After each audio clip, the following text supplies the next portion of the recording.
우리가 지난번에 성경에서 말씀하여 주시는 바 유일하신 참 하나님 삼위일체 하나님께서 세상을 창조하심에 대해서 함께 말씀을 나눴습니다. 오늘은 그 하나님께서 온 우주 만물을 만사를 섭리하심에 대해서 함께 나누도록 하겠습니다.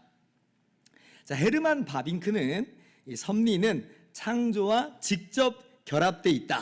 창조는 곧바로 섭리로 건너간다. 이렇게 이야기를 합니다. 창조와 섭리가 구별은 되지만 결코 분리될 수 없다는 거예요. 종교개혁자 존 칼빈도 똑같은 이야기를 합니다. 섭리는 별개의 사건이 아니라 창조의 연장과도 같다. 이런 이야기를 해요. 바빙크가 왜 그렇게 강조하여 이야기를 했냐면 당시 사람들 마음 가운데 어떠한 사조가 자리 잡고 있었냐면요, 이신론이라고 하는 이 사조가 자리 잡고 있었습니다. 이신론이 뭐냐면요, 쉽게 말하면 이런 거예요. 하나님이 세상은 창조하셨지만 섭리는 하지 않는다라고 하는 게 이신론이에요. 마치 예를 들면 시계를 만들기만 했고 그 시계는 이제 태엽에 의해서 돌아가는 것이다 라고 하는 게 이신론의 주장입니다. 물론 우리도 분명히 알고 믿고 있는 바대로 하나님께서 창조하시고 제7일째 안식하셨어요. 그죠? 모든 만물을 창조하셨고 그 모든 만물은 보시기에 심히 좋았습니다. 그런데 우리는 동시에 성경을 통해서 무엇을 고백하는 거냐면 하나님께서 창조의 일에 있어서는 안식을 했어요. 그런 면에서는 구별은 됩니다. 그러나 그 하나님은 여전히 권능의 손으로 지으신 만물을 붙잡고 계신다는 거예요. 그런 의미에서 하나님은 여전히 일하신다라고 하는 거예요. 하나님께서 그 섭리의 손길을 빼버리시면 이 세상은 단 1분 1초도 돌아갈 수 없다라고 하는 겁니다. 그래서 예수님께서도 내 아버지께서도 일하시니 나도 이제 지금까지 일한다 이렇게 말씀하신 그 의미 중에 하나가 바로 그런 것이죠. 여러분, 이신론의 문제가 뭐예요? 이신론의 문제가 이게 뭐가 문제냐면 이제는 창조가 된 이후로는 굳이 하나님에 대해서 이야기하지 않아도 인간의 세상 사는 것에는 문제가 없다는 거예요. 어차피 하나님 창조하시고 손 떼셨잖아요. 그러면 이 손 떼신 세상 속에서 하나님을 뭐 이야기한들 이야기하지 않는들 이게 무슨 의미가 있겠어요? 심지어 하나님이 계시든 안 계시든 또 그게 무슨 의미가 있겠어요? 아무런 상관이 없는 그런 세상이 되어버린 거예요. 이신론에 따르면 이 세상은 하나님의 개입이 배제됩니다. 하나님의 개입이 배제된다는 건 하나님이 배제된다라는 거하고 다른 이야기가 아니에요. 그러니까 아무리 이신론에서 하나님의 창조를 이야기한다 한들 이 세상에서 하나님은 더 이상 필요 없는 존재가 됐죠. 그러니까 하나님께 마땅히 돌려야 될 찬양과 경배를 이제는 그렇게 드릴 필요성이 느껴지지가 않는 거예요. 그러니까 하나님으로부터 영광을 뺏는 거죠. 그리고 이신론은 당연히 뭘 부인해요? 뭐가 문제예요? 기적을 부인하죠. 기적이 뭐냐면 하나님의 개입이잖아요. 특별하신 개입. 그래서 비상섭리라고 그래요. 근데 하나님께서 지으신 만물을 창조만 하시고 이젠 개입하시지 않는다는 게 이신론인데 기적이 있다고 그러면 어떻게 돼요? 자신들 주장하고 반대되잖아요. 하나님 창조만 하시고 손 뗐는데 어떻게 기적이 있을 수 있어요?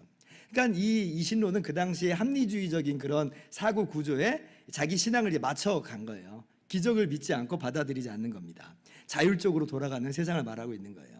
그러니까 이 땅에 있는 모든 기적을 하나님의 기적을 다 부인합니다. 신화라고 한다든지 아니면 당시의 그 미개한 지식 속에서 오해라 뭐 이렇게 이야기를 해요. 단적으로 예를 드는 게 여러분도 한번 좀 들어보셨던 것들 이런 것들 있죠. 오병이어의 기적이잖아요. 예수님께서 떡 5개와 물고기 2마리로 5,000명을 먹이셨어요. 그 12강조리가 남았습니다. 자, 이신론자들은 기적을 믿지 않아요. 그럼 뭐라고 이야기해요? 자기들 다 도시락 싸왔는데 그런데 이제 다 주저하고 이거 꺼내 놓는 순간 다 이제 와가지고 막 뺏어 먹을까 봐 주저하고 있는데 한 어린아이가 자신의 도시락을 공개했다는 거예요. 그러니까 자기들도 그냥 부끄러워져가지고 그래서 자기들 도시락을 다 꺼내놨는데 그걸 나눠 먹으니까 다 먹고도 12강줄기가 남았다. 이게 이제 진짜 오병이어다라고 말을 하고 있어요. 이신론자들이 대표적으로 하는 이야기들입니다. 그러니까 굉장히 도덕적인 윤리적인 그런 교훈을 늘어놓으면서 사람들에게 감동을 선사하죠. 얼마나 감동이 돼요. 근데 뭐예요? 예수님의 그 기적은 부인이 되는 거예요. 성경의 기적을 그 기적대로 받아들이지 않습니다. 자기 식대로 성경 내용을 변경해가지고 해석을 하는 거예요. 그러니까 사람들은 감동을 받았을지 모르는데 예수님은 어떠시겠어요? 진짜 황당하시지 않겠어요? 그 내가 한 건데? 이러시지 않겠어요? 그래서 이제 가장 치명적인 문제가 여기서 나와요. 자, 기적을 믿지 않으니 당연히 뭘 안 믿겠어요? 성자 하나님이신 예수님의 성육신 믿지는 않죠. 예수님이 하나님 되심을 믿지 않는 거예요. 예수님의 십자가와 부활 믿지 않아요. 왜요? 다 이거 하나님의 개입들이잖아요. 기적들이잖아요. 그러니까 이신론의 구원은 그런 걸 다 거절합니다. 그러니까 이신론의 구원과는 뭐냐면 자력 구원이에요. 내가 선하게 살고 내가 열심히 해야 그래야지 구원받는다는 거예요. 예수님의 십자가와 부활로 말미암는 대속으로 말미암아 주님께서 우리의 죄값을 치러주신 것으로 말미암아 우리가 구원받는 그런 구원관이 아닌 거예요. 그들에게 있어서 예수님은 한 위대한 인간이에요. 그 인간의 위대한 교훈과 십자가라고 하는 모범적이고 희생적인 삶을 보면서 우리도 감동을 받아 그렇게 우리도 도덕적이고 윤리적인 삶을 살자. 이게 이제 그들이 말하는 구원관이 되는 겁니다. 하나님 앞에서 죄 문제가 다 희석돼 버린 거예요. 다 사라져 버렸어요. 예수 그리스도 안에서 죄인을 거저 의롭다 하시는 하나님의 은혜도 사라져 버렸죠. 그러니까 우리를 구원하신 하나님을 제거해 버린 거예요. 그 하나님께 마땅히 돌려야 될 말할 수 없는 찬양과 영광과 경배도 다 제거되게 되는 것입니다. 그러니까 얼마나 치명적인 문제가 있는지 몰라요. 그러니까 우리가 단순하게 하나님 창조만 하셨고 그리고 더 이상 섭리하지 않아 쉽게 어떤 사람들은 그렇게 생각을 하곤 하는데 깊게 생각 안 하고 그냥 동조 막 하고 하는데 이게 그렇게 단순한 이야기가 아니라라고 하는 겁니다. 이 신론의 또 문제가 뭐예요? 하나님께 간구하는 거 기도하겠어요? 간구하겠어요? 안 하죠. 우리의 간구의 내용이 뭐예요? 기적적인 병 고침 구하는 기도가 있어요. 또 다른 사람의 그 마음을 돌이켜달라고 그래서 예수님 믿게 해달라고 하는 그런 기도도 있습니다. 그죠? 우리의 어려운 형편과 사정도 돌아봐달라고 하는 그런 간구도 있어요. 근데 이 신론에는 다 그런 거 쓸데없는 이야기가 돼요. 그 사람의 마음을 움직여 주십시오. 아니 하나님 개입 안 하신다니까요. 이 신론에서는. 그러니까 그 사람의 마음을 움직여달라고 하는 기도조차도 사실은 거기서는 할 수가 없는 쓸데없는 기도가 되는 거예요. 간구 안 하죠. 간구 안 합니다. 그래서 이 신론은요 창조주 하나님을 말하고 또 막 기독교적 용어로 막 사용하기 때문에 그것이 우리 기독교인가 보다 이렇게 우리가 미혹될 수도 있는데 그러나 사실은 우리 기독교 신앙과는 전혀 다른 그런 이야기입니다. 언젠가 이런 얘기가 있었어요. 이런 글을 제가 봤어요. 그 신문을 보는데 유명한 기독교인 과학자가 글을 썼습니다. 제 기억에는 서울대 우종학 교수로 제가 기억을 하고 있어요. 근데 이 양반이 막 유신 진화론 이야기를 막 써놨더라고요. 하나님이 창조해놨고 그 이후로는 이 세상과 인류는 진화되었다 이렇게 이야기를 하는 거예요. 근데 이제 이 양반이 하는 말은 뭐냐면 나는 하나님이 진화라고 하는 섭리를 말하기 때문에 나는 이신론자가 아닙니다 이렇게 이야기를 했어요. 근데 그거 다 말장난이죠. 말로만 하나님이 하셨다라고 하는 것뿐이에요. 왜냐하면 아니 이신론 자체가 하나님께서 세우신 그런 법칙과 질서대로 세상이 진행된다는 거잖아요. 그러니까 자기는 이신론이라고 안 한다 할지라도 사실 똑같이 이신론의 이야기를 하고 있어요. 아무리 자기가 우겨도 이신론의 한 부류일 뿐이죠. 사실 찰스 다윈의 진화론부터가 이 당시의 이신론적인 흐름에서 나온 겁니다. 근데 이제 그 사람이 쓰는 용어가 굉장히 기독교적인 용어예요. 막 감동도 줘요. 그러니까 사람들이요 막 좋아라 하면서 그 주장들을 무비판적으로 막 수용을 하는 거예요. 게다가 유명한 과학자니까 야 이런 유명한 과학자도 기독교이냐 라고 하면서 마치 우리의 우군이나 되는 것처럼 우리의 힘이나 되는 것처럼 막 그 주장에 동조를 하고 있더라고요. 제가 굉장히 위험하구나 라고 하는 걸 깨달았습니다. 자, 제가 말이 한번 나왔으니까 계속 말을 이어서 할게요. 창조와 관련해서도 이야기를 하겠습니다. 자, 하나님께서 아담을 창조하시고 그리고 그 아담 한 사람으로부터 모든 인류가 진행됐다고 하는 건요. 이건 정말 너무나 중요한 거예요. 이게 뭐냐면 대표성의 원리를 말하고 있거든요. 대표성의 원리. 그래서 이 대표성의 원리를 통해서 어떤 일이 있게 되냐면 아담이 죄를 지은 것이 그 아담 안에서 모든 우리 인류가 다 죄를 지은 것으로 그렇게 이야기가 됩니다. 이걸 원죄라고 하죠. 대표성의 원리예요. 근데 이게 왜 중요하냐면 이 동일한 대표성의 원리가 로마서 5장을 보면 둘째 아담으로 오신 예수님의 대속에 똑같이 적용이 돼요. 그러니까 타락과 우리의 이 비참한 운명의 이 원리가 똑같이 우리의 구원의 원리로 동일하게 이야기되는 거예요. 여러분, 우리가 짓지도 않은 아담의 죄를 왜 우리가 아담과 함께 담당해야 되냐고 사람들이 불만이 많죠. 저도 어렸을 때 불만이 있었거든요. 그런데 완전 똑같이 우리는 여전히 죄 짓고 사는데 그런데 우리와 하나가 되어주신 예수님의 의로우심으로 주님의 십자가 공로로 우리가 거저 의롭다함을 받아요. 여러분 이 한 주간도 죄 안 지었습니까? 죄 짓잖아요.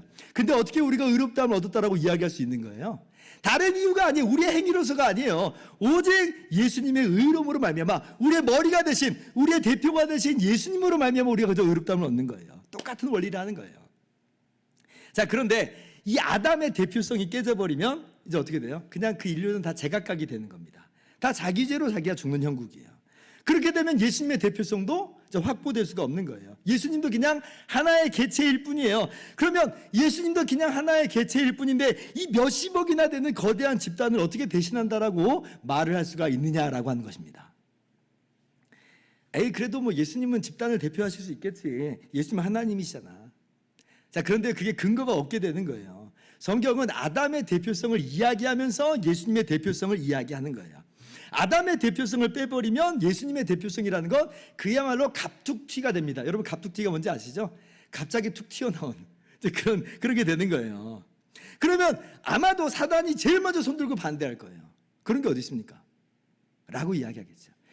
그런데 아담의 대표성을 이미 이야기하면 사단은 손들고 말을 못해요. 왜냐하면 이미 몇천 년 동안 지금 아담의 대표성 아래 인류가 비참한 가운데 있었잖아요. 그걸 보아왔는데 예수님의 대표성을 인정하지 않을래야? 않을 수가 없겠죠. 그런데 유신진화론은 뭐가 문제예요? 이 우종화 교수로 대표되는 이런 이신론자들의 이야기는 뭐예요? 진화론자들의 이야기는 뭐예요? 하나님이 창조하셨다고는 하지만 그런데 소위 진화된 아담들이 나온 거예요. 한 명의 아담이 아니에요. 여러 그냥 뭐 진화돼서 인류들이 출현한 거예요. 아담들이 출현한 거예요. 그러니까 아담의 대표성이란 그 주장에서는 찾아볼 수가 없습니다. 게다가 성경에서는요, 아담의 범죄로 인해서 죽음이 찾아온 건데, 근데 이러한 유신 진화론에서는 처음부터 죽음이 존재하죠. 그러니까 이게 지금 어떻게 된 일인가 싶어요. 성경의 이야기하고는 전혀 다른 이야기를 이제 하기 시작한 거예요. 그러니까 이 유신 진화론자들, 그러니까 이신론을 받아들이는 소위 자기는 기독교인이라고 하는 사람들은 지금 성경 말씀을 어떻게 받아들이냐면 자기가 받고 싶은 건 받아요. 자기가 받고 싶지 않은 건 안 받아요. 그리고 자기가 받아도 자기가 받고 싶은 방식대로 받는 거예요. 아니다 싶으면 버려요. 그러니까 이 유신 진화론하고 성경은 양립이 불가능합니다. 이신론적인 사고방식을 가진 그런 사람들하고 성경은 양립이 불가능한 거예요. 그러니까 이제 이런 심각한 문제들이 있으니까 문제점들이 너무 심각하잖아요. 구원이 다 날아가 버리잖아요. 그러니까 이제 어떤 분들은 인간 창조만큼은 하나님이 직접 개입하셨어 라고 이제 대안을 막 마련을 합니다. 왜냐하면 대표성이 너무 중요한 걸 알기 때문에 그래요. 그리고 이제 진화론이 아직도 생명의 기원은 지금 밝혀내지 못했잖아요. 어떻게 무생물에서 생물로 나가는지를 밝혀낼 수가 없는 거예요. 그러니까 그것도 하나님 직접 개입하신 거야 라고 이야기해요. 그래서 이 사람들은 이신론까지는 아니죠. 왜냐하면 하나님께서 지금 무생물을 생물로 만드는 개입을 한번 하셨고 창조 이후에도, 그리고 또 인간도 만드시는 개입을 했으니까 이 사람들은 이신론까지는 이야기하지는 않는 겁니다. 왜냐하면 이 사람들이 지속적인 개입을 할 수밖에 없어요. 지속적인 개입을, 하나님의 개입을. 그런데 저는 생각해요. 아니 굳이 그렇게까지 하면서 지금 이 진화를 이야기할 필요가 있는가? 왜 그렇게까지 이야기하려고 하는가라고 하는 그런 의구심을 떨치지 않을래야 않을 수가 없습니다. 아무튼 하나님은 창조만 하고 손 떼신 게 전혀 아니라고 하는 겁니다. 창조만 하고 이제는 이 창조된 세상이 기계처럼 법칙과 질서만으로 돌아가는 게 아니에요. 하나님의 섭리로 말미암아 이 온 우주 만물이 돌아가고 있는 것이에요. 자, 이러한 하나님의 섭리는 이제 두 가지로 나누어서 설명을 할 수가 있는데, 첫 번째 이 섭리를 어떤 단어로 써서 설명하냐면 하나님이 세상을 보존하신다. 그러니까 이게 이 섭리라고 하는 거예요. 하나님이 세상을 보존하신다. 그러니까 존재하도록 그냥 내버려두는 그런 수동적인 의미로서의 보존이 아니라 존재케 하시는 보존이에요. 그러니까 세상을 존재케 하시는 것과 똑같이 세상을 계속 존재하게 하는 능력, 이게 이제 하나님의 보존이라고 하는 거고, 이러한 하나님의 보존의 섭리로 세상이 지금 운행되고 있는 겁니다. 이러한 하나님의 보존의 섭리가 없어버리면 이 세상은 단 한순간도 존재할 수가 없어요. 돌아갈 수가 없어요.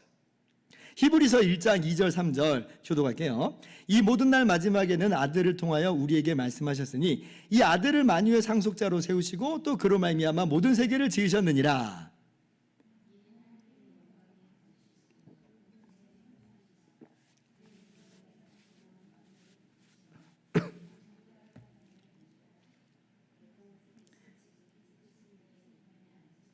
자, 자, 성부께서 성자로 말미암아 모든 세계 즉 만물을 만드셨다고 말씀하시죠. 창조는 성부 하나님만의 사역이 아니라 성부께서 성자로 말미암아 성령으로 만물을 만드신 거예요. 근데 3절 보세요.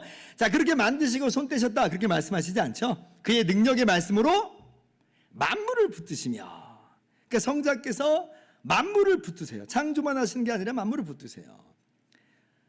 이게 보존이라고 하는 거예요. 또 다른 말씀도 봅시다. 느헤미야 9장 6절. 자, 오직 주는 여호와시라. 하늘과 하늘들의 하늘과 이룰 성신과 땅과 땅 위의 만물과 바다와 그 가운데 모든 것을 지으시고 다 보존하시니. 그러니까 모든 천군이 주께 경배하나이다. 모든 것을 지으셨을 뿐 아니라 보존하시기까지 하신다. 그래서 지금 이 모든 존재는 여전히 하나님께 붙들린 존재예요. 하나님께서 100% 붙잡고 계심으로 계속 존재하는 겁니다. 이 온 우주 만물은 100% 하나님께 의존된 존재이지, 이제는 하나님으로부터 자립된, 하나님께로부터 독립된 존재가 아니라라고 하는 거예요. 이것이 하나님의 섭리입니다. 여기서 우리가 이제 하나님의 제1원인 되심과 그리고 우리의 제2원인됨을 좀 구별해야 될 필요가 있습니다. 무슨 얘기냐면 좀 쉽게 이제 이해를 도모하자면, 하나님께서 보존의 섭리로서 항상 역사하시는 거라고 한다면 우리가 어떤 생각을 오해를 하게 되냐면, 그러면 이 모든 것에 있어서 하나님이 다 행하시는 거니까 책임이 다 하나님께 있는 거 아니냐라고 하는 질문이 나올 수 있어요. 그죠? 하나님이 다 섭리하신 거잖아. 그럼 책임이 누구한테 돌아가기 십상이겠어요? 하나님께로 돌아가는 마음이 확 우리 마음에 든단 말이에요. 자, 그래서 이제 하나님께서, 바빙크는요, 하나님께서 섭리하심에 있어서 수단으로 사용하시는 것들이 있음을 이제 이야기를 해요. 자, 그 수단 중에 어떤 것들이 있는가? 자, 사도행전 17장 17절 보세요. 자, 그러나 자기를 증언하지 아니하신 것이 아니니 곧 여러분에게 하나님께서 하늘로부터 비를 내리시며 결실기를 주시는 선한 일을 하사 음식과 기쁨으로 여러분의 마음에 만족하게 하셨느니라. 자, 하나님께서 우리에게 만족을 주셨어요. 결실을 맺게 하셨어요. 근데 그 수단으로 사용하는 게 뭐예요? 하늘로서 비를 내리게 하시고, 비가 수단이 되고, 또 그리고 햇빛이 비치고, 햇빛이 또 수단이 되고, 그런 것들을 통해서 결실을 맺게 하신다는 것입니다. 그래서 하나님께서 섭리하실 때 수단들이 있다 기억하세요. 그런데 이성이 없는 이런 사물들만 수단이 되는 게 아니라 하나님께서는 이성과 인격이 있는 우리들도 하나님의 섭리에 있어서 수단으로 사용이 된다라고 하는 걸 우리가 알 수가 있어요. 이때는 굉장히 신비하죠. 왜냐하면 사물들은 그냥 하나님이 이렇게 섭리하시면 그렇게 되고 말지만, 근데 우리가 하나님의 섭리로 작동한다라고 할 때는 이것이 그냥 하나님이 그렇게 해, 그럼 우리는 로봇처럼 그냥 아무 생각 없이 하는 그런 형태가 아닌 거예요. 우리는 어떻게 행하고 있어요? 오늘 수요기도회 여러분 어떻게 해서 왔어요? 여러분이 오고 싶어서 왔어요. 그죠? 여러분의 의지와 여러분의 생각과 여러분의 판단과 여러분의 결정으로 온 거예요. 여러분이 물론 그 궁극적으로 하나님의 섭리가 있지만, 그러나 우리가 우리 스스로 느끼기에는 우리가 의지로서, 우리의 의지와 우리의 선택으로서 이 자리에 왔다는 거예요. 그죠? 그래서 이 인격체, 이 이성을 가진 우리가 하나님의 수단으로 작동할 때는 이것은 분명 하나님께서 궁극적으로 역사하시는 거지만, 그러나 어디까지나 인간이 자신의 의지와 선택으로 결정과 판단으로 행한 것이므로 이때의 책임은 누구에게로 돌아간다? 인간에게로 돌아간다라고 하는 것이 지금 이 바빙크의 설명이고, 종교개혁자들로부터 오늘날까지 우리 모든 우리 기독교인들이 함께 이야기하고 있는 그런 내용들이죠. 잠언 21장 1절 보세요. 자, 왕의 마음이 여호와의 손에 있음이 마치 본물과 같아서 그가 임의로 인도하시느니라. 하나님의 섭리를 이야기하죠. 하나님께서 궁극적으로 왕의 마음을 움직이시는 분이라 분명히 이야기해요. 자, 근데 그럼 왕은 어떻게 지금 나라를 다스리겠어요? 나는 그렇게 하기 싫은데 하나님이 막 움직이시니까 내가 어쩔 수가 없네, 이러고 하나요? 아니잖아요. 왕은 하나님의 그 섭리의 손길을 느낄 수가 없어요. 오직 왕은 그냥 자신의 생각과 자신의 판단, 자신의 의지로 통치 행위를 하고 있습니다. 그러니까 그 행위의 책임은 누구에게로 돌아가요? 왕에게 돌아가는 거예요. 대표적으로 가룟 유다를 예수님께서 말씀하셨죠. 하나님이 섭리하셨다고 해서 가룟 유다가 예수님 배반하는 것을 마치 하나님께 책임이 있는 것으로 그렇게 말씀하시지 않았단 말이에요. 예수님께서는 그 책임을 오롯이 이 가룟 유다에게만 물으세요. 누가복음 22장 22절. 인자는 입이 작정된 대로 가거니와 그를 파는 그 사람에게는 화가 있으리로다. 가룟 유다에게 화가 있어요. 왜냐하면 가룟 유다의 자신의 의지와 자신의 판단과 행동 안에서 이 모든 일을 진행했기 때문에 그렇습니다. 이것이 그래서 하나님의 제1 원인됨, 궁극적인 원인됨과 인간의 제2 원인됨을 이야기하는 거고, 죄의 책임에 있어서는 우리 인간 제2 원인인 우리들에게 있다라고 하는 것이에요. 그래서 우리가 이 세상을 바라보면서 인간 사회에 이 고통이 있어요. 이 모든 것들이 다 하나님 때문이냐라고 할 때 그렇지 않다. 하나님이 선하게 지으셨잖아요. 뭐가 문제냐 할 때에 근본적으로는 제2 원인인 이 인간의 죄 때문에 말미암아 이 세상에 또 인간 사회에 고통이 찾아왔다라고 하는 것이죠. 이게 참 신비하죠. 왜냐하면 이 하나님의 말씀이 아니었으면 우리가 전혀 알 수 없었던 것들이잖아요. 우리가 어떻게 하나님의 섭리를 알 수 있었겠어요. 근데 이제 성경에서 말해주니까 하나님께서 궁극적으로 섭리하시는 거구나 라고 우리가 깨닫는 겁니다. 우리의 제한된 이해 속에서는 이것을 다 파악할 수는 없는 것들이에요. 오직 하나님께서 말씀하셨기 때문에 우리가 그렇군요 라고 이제 깨닫는 것이죠. 여러분 기억하세요. 하나님께서 만물을 섭리하십니다. 거기는 우리 인격체인 우리들도 포함되어 있어요. 우리도 그 수단으로 함께 동일하게 사용돼요. 자, 그런데 책임에 있어서는 인간에게 대한 부분에 있어서 그 책임은 오롯이 제2 원인인 인간에게 돌아간다라고 하는 것입니다. 이것이 이제 하나님의 보존에 대해서 우리가 반드시 알아야 될 내용들이에요. 두 번째, 하나님의 섭리를 이야기할 때 하나님께서는 보존하시고 또 통치하신다 그러죠. 하나님께서 세상을 통치하신다. 이것이 또 섭리를 설명하는 다른 용어예요. 이 통치라고 하는 것은 보존이라고 하는 것과 사실 다른 이야기는 아닌데, 근데 이 보존을 좀 더 적극적으로 표현을 한 거죠. 왜냐하면 하나님이 다스리신다 그러면 좀 더 강력하게 다가오잖아요. 보존은 붙잡으시는 건데 다스리시는 것은 막 역사하시는 그런 이미지가 훨씬 더 강하게 다가오잖아요. 그리고 이 통치라고 하는 것은 뭘 강조하는 거냐면 섭리하신 하나님이 주권이 있으시다라고 하는 걸 강조하는 표현이에요. 하나님의 주인 되심을 굉장히 강조하는 그런 내용인 것입니다. 그래서 하나님은요, 창조하심으로 하나님의 주인이심을 나타내셨고, 섭리하심으로 하나님께서 그 주권을 행사하세요. 주인 되심을 행사하시는 거예요. 그러니까 온 우주 만물의 창조주신 하나님은 만왕의 왕이시고 만주의 주세요. 모든 만물과 만사를 다스리세요. 하나님의 다스리심의 영역 속에 빠진 건 없어요. 하나님의 통치에 우연 없다는 거예요. 아무리 사소한 것처럼 보여도 어느 것 하나 하나님의 이 통치에서 벗어나는 활동은 없는 것이고, 아무리 작은 사물이라 할지라도 하나님의 통치에서 예외가 없습니다. 벗어나 있질 않아요. 오늘 우리가 함께 읽은 그 말씀이 단적인 예로서 우리가 함께 잘 알 수가 있죠. 마태복음 10장 29절을 우리가 함께 읽었는데 한번 같이 읽어볼까요? 시작. 그러나 너희 아버지께서 허락하지 아니하시면 그 하나도 땅에 떨어지지 아니하리라. 자, 참새 한 마리도 하나님이 허락하시지 않으면 땅에 떨어지지 않는다. 여러분, 지금 예수님께서 참새를 들어서 지금 말씀하신 이유는 참새만 그렇다는 게 아니죠. 가장 작은 것, 가장 하찮게 보이는 것, 사소한 것을 지금 예를 들어서 참새로 예를 들어서 말씀하신 거예요. 그러니까 사람들조차도 유의해서 보시지 않는 그런 부분인데, 근데 이러한 영역에 있어서도 뭐가 미치고 있냐면 하나님의 통치가 미치고 있어요. 하나님은 허락하시지 않으면 떨어지지 않아요. 하나님의 다스리심이 있어요. 하나님의 통치권이 미치지 않는 영역과 사물은 없다라고 하는 겁니다. 여러분, 이 참새가 떨어지는 과정을 한번 생각해 보세요. 자, 참새 왜 지금 땅에 떨어지겠어요? 하늘을 훨훨 나는 매가 참새를 습격해가지고 땅에 떨어져 죽는 걸 수도 있겠어요.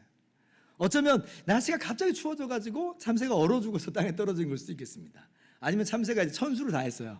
그러니까 수명을 다 누리고 늙어가지고 떨어진 걸 수도 있어요. 혹은 보수가 참새를 잡고 싶었어요. 그래서 새총 가지고 참새를 잡아서 참새가 떨어진 걸 수도 있습니다. 자, 그런데 이 모든 게 다 하나님의 다스리심 안에서, 허락하심 안에서 이루어지는 거예요. 하나님의 다스리심이 미치지 않는 영역이 없어요. 포식자의 본능, 날씨의 변화, 천수를 누림, 심지어는 포수가 참새를 잡고 싶은 그 마음과 그 행동조차도 다 하나님의 다스리심으로 이루어지는 것이다. 야, 진짜 너무 놀랍죠? 그러니까 이 모든 것까지 다 포함하여서 가장 작은 그 참새까지도 하나님의 다스리심 안에 있다는 거예요. 정말 기가 막히죠. 하나님은 절대 주권이에요. 우리가 하나님의 주권이 얼마나 크고 놀라운 것인지, 하나님의 다스리심이라고 하는 게 얼마나 크고도 놀라운 것인지를 알 수 있어야 됩니다. 이것이 바로 하나님의 섭리고 통치입니다. 자, 그런데 정말 감사한 건 뭐예요? 예수님의 그 다음 말씀이에요. 30절 31절 보세요.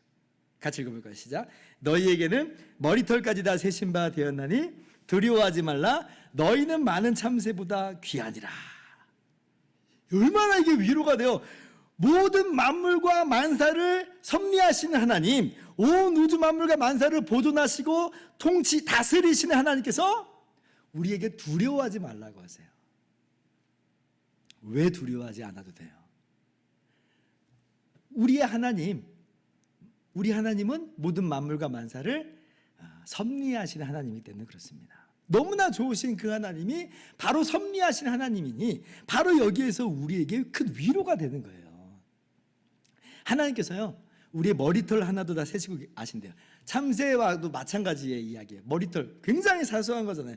굉장히 작은 거예요. 저도 오늘 아침에 머리 감다가 머리카락이 몇 개 빠졌는지를 모릅니다. 저도 몰라요. 근데 우리 하나님은 다 알고 계신다는 거예요. 그렇게 우리에게 관심이 있으시고 그 선하심 속에서 우리를 돌보신다. 그 하나님의 섭리의 손길 안에 내가 있다. 우리가 있어요. 그러니 얼마나 우리가 안심이 되고 위로가 되고 또 감사가 되는지 모릅니다. 사실 하나님의 이러한 섭리와 관련해서, 하나님의 다스리심과 관련해서 더러 우리가 어려운 심정에 좀 놓일 때가 있습니다. 왜냐하면 우리에게 이제 항상 좋은 일만 있는 게 아니라 우리에게 때때로는 왜 이런 일들이 우리에게 다가오는지 고통스러울 때가 있잖아요. 이게 뭐 하나님하고 아무런 상관이 없는 일이라고 한다면 덜 고민스러울 텐데, 그런데 하나님께서 만물을 보존하시고 다스리신다고 하니, 하나님이 섭리하신다고 하니, 어느 것 하나 하나님의 섭리의 손길에서 예외가 없다고 하니 그게 더 고통스러운 거예요. 어떤 우리가 그래서 막 항의 같은 부르짖음을 하나님께 외쳐요. 하나님 저한테 왜 그러시는 거예요? 막 그러잖아요. 우리 인생 속에서 얼마나 많은 사건 사고가 일어나는지 모릅니다. 얼마나 많은 한숨과 눈물이 우리 가운데 있는지 몰라요. 우리가 그 이유를 다 알지 못합니다. 다 알지 못해요. 그러나 저는 믿기는 하나님의 섭리는 선하신 섭리다라는 거예요. 제가 정말 좋아하는 말씀, 로마서 8장 28절. 우리가 알거니와 하나님을 사랑하는 자, 곧 그의 뜻대로 부르심을 입은 자들에게는 모든 것이 합력하여 선을 이루느니라. 아니 목사님, 어떻게 이게 선한 것이 될 수 있어요? 저도 지금은 대답을 할 수가 없겠습니다. 저도 모르는 게 너무나 많아요.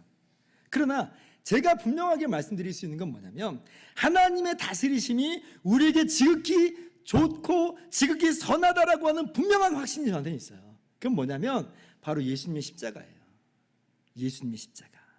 아들을 주시기까지 사랑하신 하나님, 우리를 위해서 그 고통의 십자가를 대신 달리신 예수님이기 때문에 우리를 향하신 하나님의 지금 이 섭리는 결코 나쁜 것일 리가 없어요. 내가 모르고 있을 뿐이에요.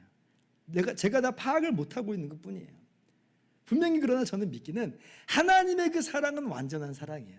하나님의 그 선하심은 완전하신 선하심이에요. 다 헤아려 알지는 못하지만 하나님은 이미 예수님의 십자가를 통해서 우리를 향하신 하나님의 섭리가 얼마나 위대하고 얼마나 좋은 것인지를 보여주셨다는 거예요. 그래서 우리가 이 어려움과 한숨 속에서도 눈물을 흘리지 않고 원망하지 않을 수 있는 유일한 방법은 뭐냐면, 오늘도 우리를 향하신 그 하나님의 완전하신 섭리, 궁극적인 사랑인 예수님의 십자가를 바라보는 것입니다. 예수님의 그 십자가를 바라볼 때에 나를 향한 지금의 이 섭리도 분명히 합력하여 선을 이루시는 하나님의 일하심이야 라고 우리가 깨달아 알고 고백할 수가 있는 것이죠. 이게 뭐 쉬운 얘기는 아닙니다. 쉬운 얘기는 아니에요. 그러나 저는 십자가를 바라보면서 하나님의 섭리는 좋은 것임을 확신하고요. 그리고 마침내 주님께서 그 영광스럽게 이 모든 것을 회복하실 것을 분명히 확신합니다. 이것이 하나님의 섭리의 최종 결과예요. 자, 이제 말씀을 마칩니다. 하나님은요, 섭리하신 하나님이다. 온 우주 만물의 창조자이실 뿐 아니라 지금도 그 지으신 만물을 섭리하세요. 보존하고 다스리세요. 우리가 바로 그 하나님의 손길 안에 있음을 여러분 깨달으시기 바랍니다. 그러므로 하나님을 경외함으로 오늘 또 힘써 견디시고, 그리고 주어진 오늘 우리에게 맡겨진 일들을 힘써 잘 수행해 나가실 수 있기를 바랍니다.